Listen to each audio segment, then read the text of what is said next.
as with all these things, I gave the title about a year ago and then couldn't remember why I'd given that title.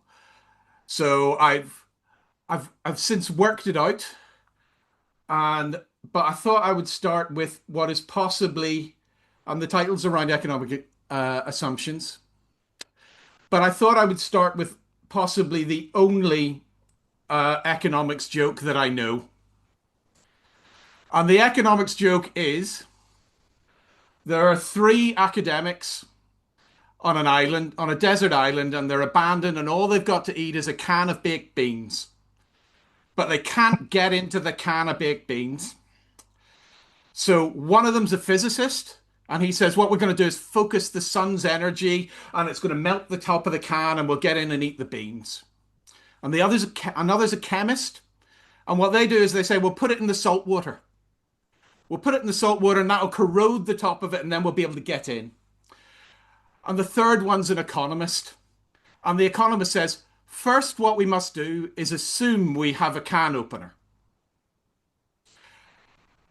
And assumptions are so key to what economics is that the only joke I know about economics is about assumptions. And some of those assumptions are sort of simply sort of mathematical simplifications, or there are things to make the arithmetic a bit easier. Because when you're modeling an entire economy, it is just difficult. There are lots of things going on, and it is impossible to put every factor in. But the choice of assumption matters. So I've just put up this. This is a headline from earlier this month. And the number there uses what's called a representative agent model. And a representative agent model, it says that I can take one example and use it as a representative for the entire economy, which is great and it's a useful tool. But if you choose to use a representative agent model, that means you can only think about the person in the center. You can't think about the effects of the people who are the wealthiest, and you can't think about the effects of the people who are the poorest, because a representative agent model can tell you nothing about distribution. And those models are used all the time. And I could give a whole talk about how these sort of arithmetic simplifications and the choices we make in what assumptions we make in these simplifications matter. And I could give a whole talk about that, but that's not what I'm going to focus on today. Because this is from the preface of probably the first modern economics book, and it's by Alfred Marshall. And if you're being to Cambridge, the economics library is called the Marshall Library. And it's from Preface of Principles of Economics, and it says, economics is a study of mankind in the ordinary business of life. And if you're choosing to make assumptions about what happens in the ordinary business of life, if you are choosing to say how it is humans choose to behave, and say which behaviors are important and which behaviors are unimportant, by those assumptions, which data you collect and which data you won't collect, you are essentially saying something about who we are as human beings. You are making assumptions about who it is we are.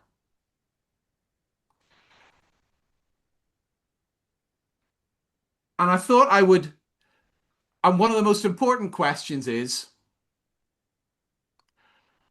who gets to make those assumptions?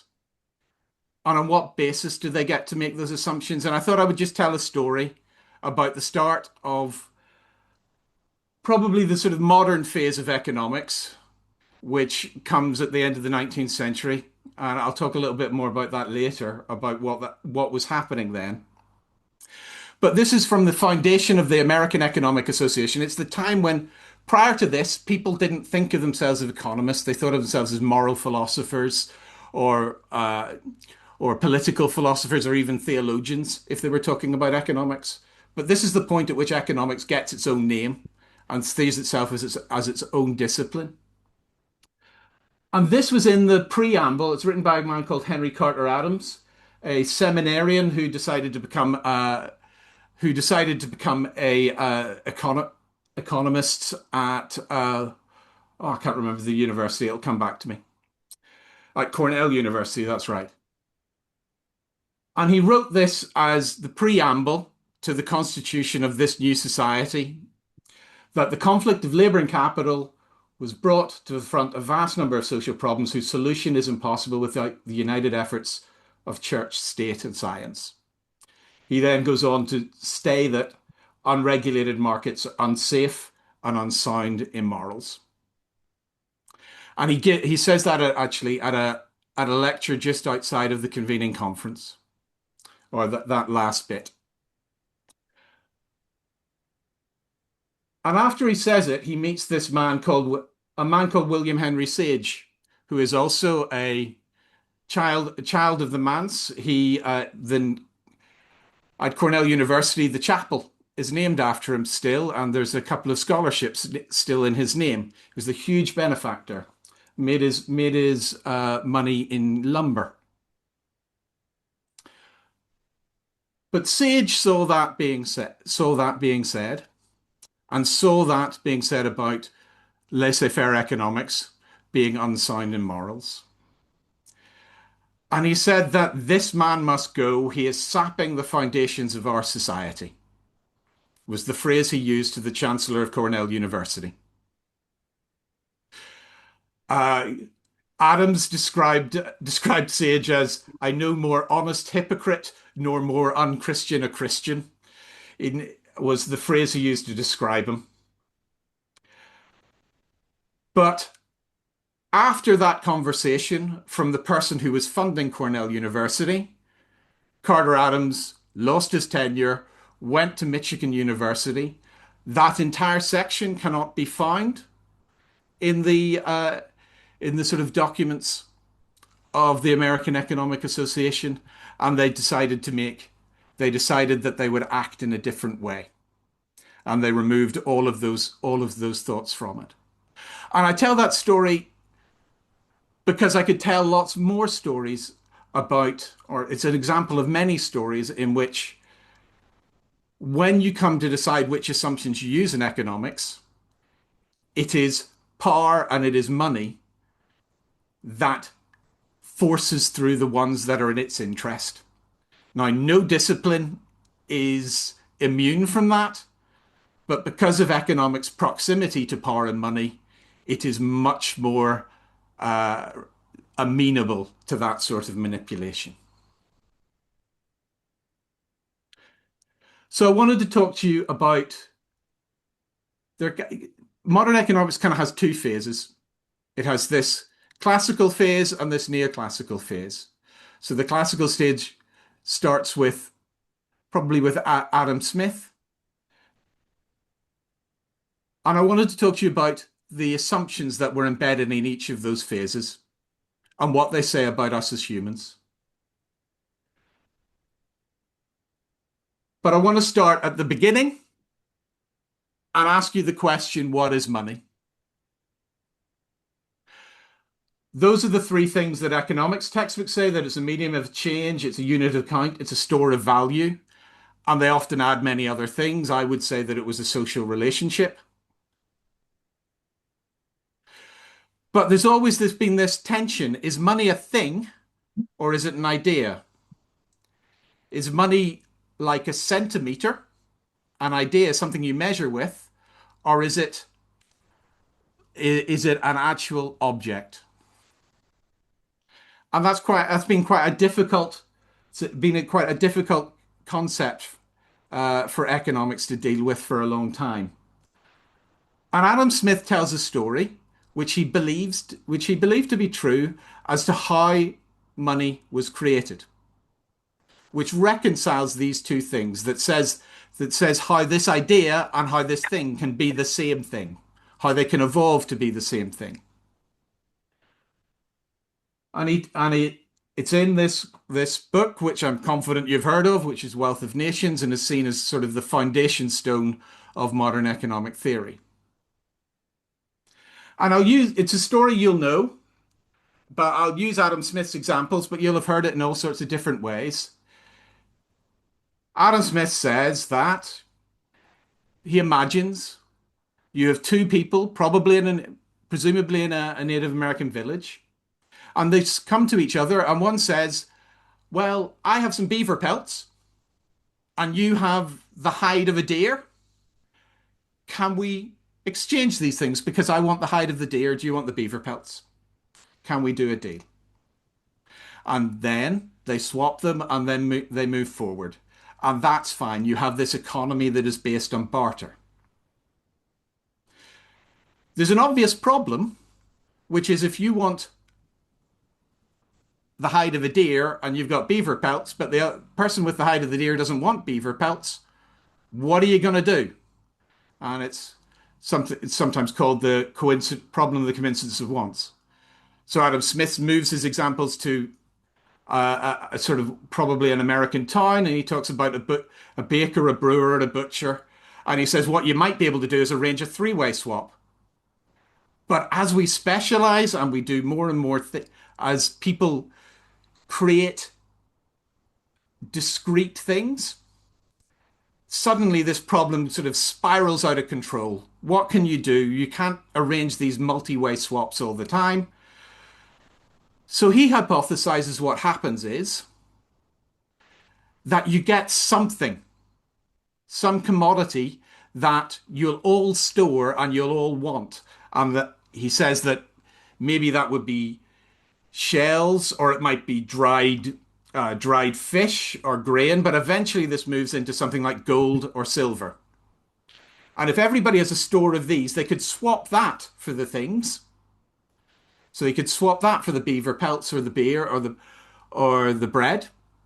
And if everybody has a store of these, then the economy can keep moving. And eventually, when you move to metals, you can then trade around and you can swap around coins. And the state gets involved to certify those coins. And so you get this sort of idea that you go from a barter economy to this common commodity to coins. And that's how we get money. The thing is, it's never happened. It's told in every economics textbook. Sometimes it's given as a parable, sometimes it's given as a history, but it has never happened. I've taken this from somebody who said it really quite clearly, who is a renowned expert on it, but it's been known for well over 100 years that it never happened. And the thing that is overlooked in that story is that those two people in the village with the beaver pelts and the deer hide know each other. Those two people have a relationship with each other. And it is likely they are going to have a relationship with each other for a long time. And so, if you wanted a deer hide and your neighbor had one spare, rather than saying, I will only exchange on this spot market, I will only exchange so that we do a transaction and then we're all clear at the end, what is likely to happen is that you are going to swap goods and you are going to pass goods around on the basis of relationship rather than transaction.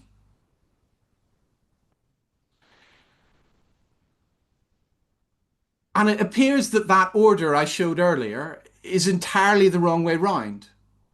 That barter economies emerge, and why it's called barter and economic disintegration, is barter economies emerge when people who are used to currency try to find some way of replacing the currency with an object, because that currency has in some. So this is a study of the paper. There is a study of Russia post the full collapse of the Cold War. But at the foundation of, so you might kind of ask then, where did money come from? And that's a really difficult question, and there's no clear answer because it evolves in different places at different times in different ways. But one of the sort of most interesting things is that, for instance, the cowrie shells, which Adam Smith talks about, they've eventually become currency, which are traded and passed about as if they're coins. But at first, they are about rearranging social relations. They're about dowries. They're about making bonds between families. They are about building relationships within the community. And when you look at ethnographies of money or of these currencies, you invariably see them starting as to be about rearranging relationship, not about not about transaction. And this founding story that is kind of at the heart of how we view modern economics is blind to relationship. And I'm going to skip a little bit. So this is also from Wealth of Nations. The propensity to truck and barter and exchange one for the other is common to all men and found in no other race of animals. And Adam Smith is arguing that it is fundamental to us that we are competitively exchanging. In earlier work in his lectures that he gave when he was at Glasgow University, he goes so far as to say that even conversation and dialogue are a competitive exchange. Ideas that sort of re-emerge in the 20th century, like by Foucault, for instance. But he sees that this competitive exchange as being absolutely fundamental to being a human. And then the second paragraph of that is nobody ever saw a dog make a fair and deliberate exchange of one bone for another with the dog. Seems to be cribbed from an Islamic scholar called Imam al-Ghazali from about 400 or 500 years earlier. And it's that same example is used. But that example in al-Ghazali is about cooperation, not competitive exchange. And the other thing that you probably heard from Wealth of Nations is Adam Smith's pin factory, that 9 people each making one pin from start to finish is much less efficient than 9 people doing each stage of the pin making process. And that's one of the famous stories. It's also cribbed from Al Ghazali. He has a 12-stage needle making factory. But in that as well, instead of it being talked about as competitive exchange and eventually about being more efficient, the needle factory story is a story about social cooperation and how we cooperate together.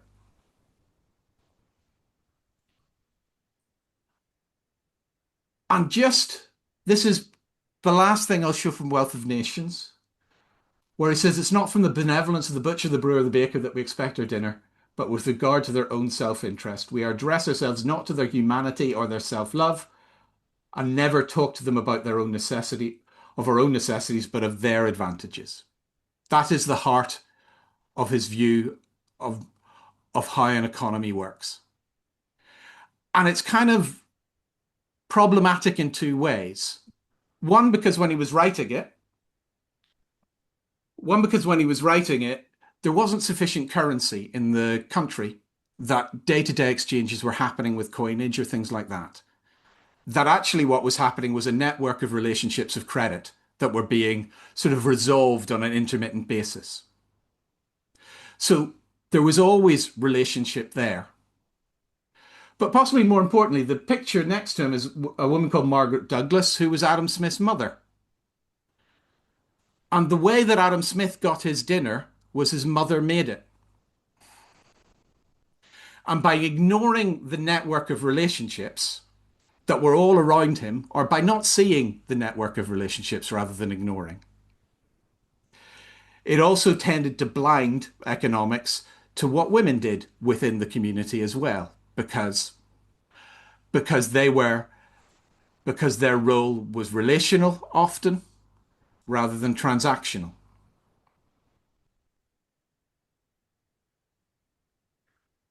I'm going to rush through a little bit because I realize I'm going a bit slowly. The second part of economics I want to talk about is we've got this first point where we remove relationship. And then the late 19th century, we start to abstract people. So there is this idea, this time called the marginal revolution, in which economics decides that it wants to be a science. It decides that it wants to be, be like physics. It's called getting physics envy. And it says here that there is universal the laws of mathematics and mechanics and can be little capable of exemption. So the problem is that when the laws of gravity were seen by, were described by Newton, the apple fell on his head. And you have this object that is an apple that has no agency. It merely acts under the laws of physics. If you apply that model, the apples in the tree, if they were humans, could decide they don't want to fall, or they could form a union and decide they'll only fall under certain circumstances. So what the marginal revolution does is they say, what we are going to do is create a unit that is of a human. And that unit is someone who is essentially maximizing self-interest. They wish to get as much as they can for as little as possible. And that is a mathematically really useful thing to have. You can do all sorts of things once you have got that one unit. But it abstracts people into saying that that is who they are. That is the function. That is the only lens through which I will view them. And that becomes deeply problematic. And so this idea the economy becomes a machine, that's just the first model of the economy, but it's done entirely with water and hydraulics. And I just wanted to say that it starts to think that I have got these units and I can model any aspect of human behavior with these units. So this is Gary Becker's theory of marriage. This is a Nobel Prize winning economist who believes that the best way to model how we marry is to create a payoff matrix in which everyone knows who they could possibly marry. They work out the payoff they will get with each person, and then you merge the payoff matrices of two people, and you both optimize this payoff. And that is the modeling technique that is used to talk about marriage. And people, the very essence of life is being abstracted and taken down.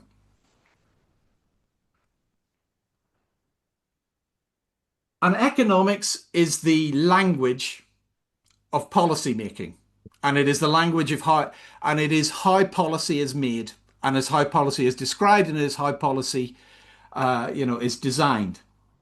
And that's kind of the world I work in at the moment.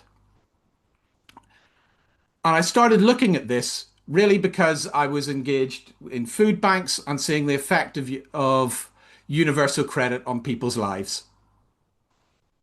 So for those that don't know, universal credit merges six benefits into one.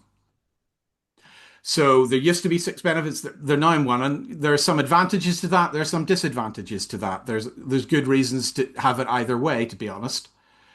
But that's what universal credit did. The reason it did it was for this. There is something called the single taper. You add all these benefits into one. You have a work allowance, so amount that you can earn before they start taking it away, just like you do with income tax. And then for every pound you earn, 55p is taken off. And this linear straight line is considered to optimize incentives.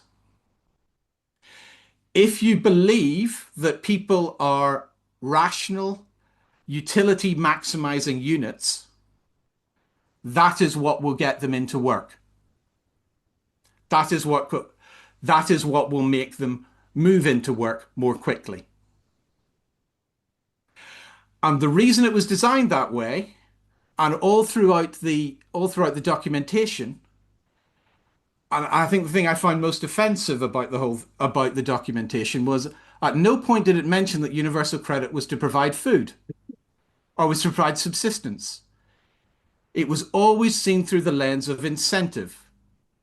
So the amount given was to be calculated to maximize incentive without ever specifically mentioning it should be given such that people could live because economics had taken over so well. So this is a slide. I'll not go through that, but that's just what appears in the universal credit theory of change. And those three blue boxes are policy levers seek delivery, effective delivery leads to attitude and behavior change. That by providing these incentives, you will change the attitudes and behaviors of people. And that those change will lead to better labour market outcomes. And so when I was at Trussell, this is what we saw. Because it was rolled out in different areas in different parts of the country. Where universal credit arrived, we had a 52% increase in food bank use.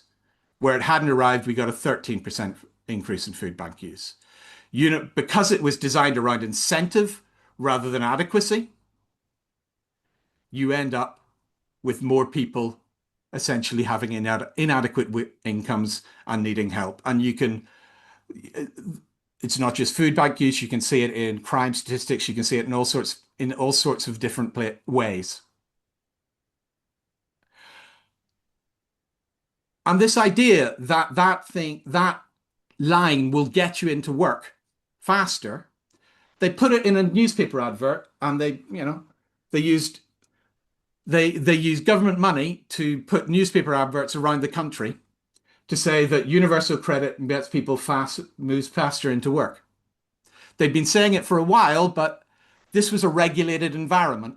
So what we could do is we could ask the Advertising Standards Authority, is that true? Does that meet the standards that you require when Whiskas says 8 out of 10 cats prefer? And after a very long debate, the Advertising Standards Authority said that it was misleading, required substantiation, required qualification, and was an exaggeration. But other than that, absolutely true. So we see this as a worked example of what happens when you view people through this lens of people who have no relationships and people who are abstracted and these independent units. And about the time I was doing this work, and I'll sort of lead into, hopefully into what Andrew's going to say, is that I went to my first Poverty Truth Commission. I went there to talk about something called benefit sanctions. So underneath this, there's this feeling that every market will clear if the price is right. So the only reason that people aren't working is that essentially that it's voluntary. So you need to have punishments for those who choose not to look for work. So we had this massive upsurge in sanctions, and I went to a Truth Commission to talk about sanctioning. And I sat down beside sort of people who had experienced sanctions and who had experienced poverty. And it doesn't make my point here, but one of the most brilliant thing was that I'm sort of PhD educated white male in a suit. And I'd go into every room and I expect to be respected. And the first thing I realized was everybody else did too. And that was a shock. And it was that's why it changed me. And that's why it changed how I did my work. But it was really clear that these were people with deep relationships all over the place, and that the reason they weren't working and the reason and how they were behaving was just because of this web and this network of relationships that the designers of the benefit that they were relying on for food had just ignored, just as Adam Smith ignored the fact that his mum gave him his dinner. And so I kind of want to end by saying that if we want things to get better, both for people in poverty and for our economic system to get better, we have to be people who put the relationship back in at a local level with things like poverty truth commissions, and also by saying that government, which is hopefully in some way representative of all of us, has the right, not and even the duty to interfere. That regulation isn't a dirty word, that interference is actually part of our relationship rather than just allowing transactions and abstractions to go wild. I'm sorry I've gone on a bit longer than my half an hour, but I hope that's okay.